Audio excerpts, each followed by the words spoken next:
Reading with your child is very important. Not only does it create a stronger bond between the two of you, but it also creates one key habit for success.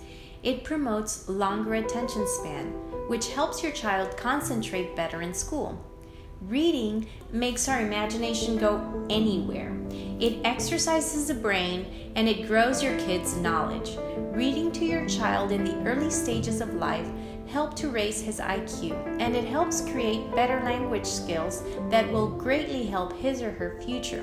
Learning how to read correctly is the first step to learning anything and everything that your child sets their mind to.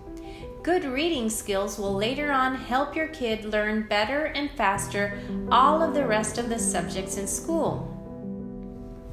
Studies have also shown that reading can decrease stress levels by over 68%. Reading with your child will give him the proper tools and patience on learning how to read well and to learn better.